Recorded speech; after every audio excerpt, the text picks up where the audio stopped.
गया खरी हो हमर यार मनावा तो एक बेर बात कर लगे हो गया खरी हो हमर यार मनावा तो एक बेर बात कर लगे हो गे सोना यारवा हो भरती पटनवा में आके मुलाकात कर लेगे आगे सुना यारवा हो भरती पटनवा में आके मुलाकात कर लेगे आगे चली जाइबौ छोड़ी के दुनिया विदाई अपने हाथ कर लेगे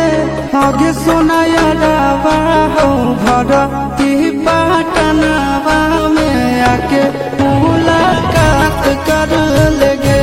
आगे सुना यारवा हो भरती पटनवा में आके मुलाकात कर लेगे।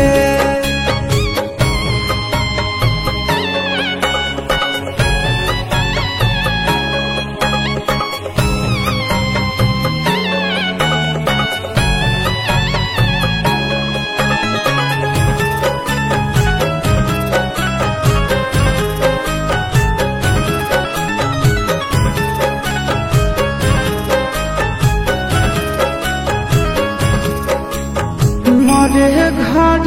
पनिया पिलाई दी है जानेंगे कफन ओढ़ाई दी है टूटत ही जब प्राण गे मरे घर पनिया पिलाई दी है जानेंगे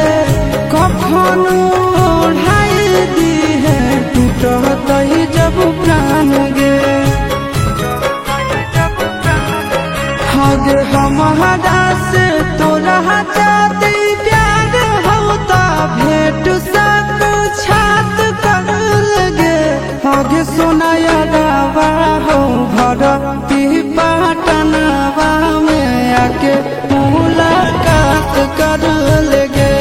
आगे सोना यारवा हो भरती पटनवा में आके मुलाकात कर लेगे।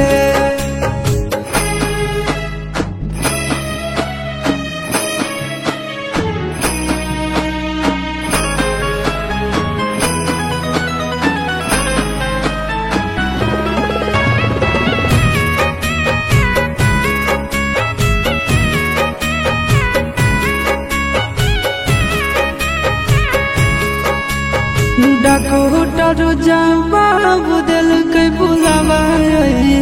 मौत के देखी के चेहरा जानू चल जाई है लौट के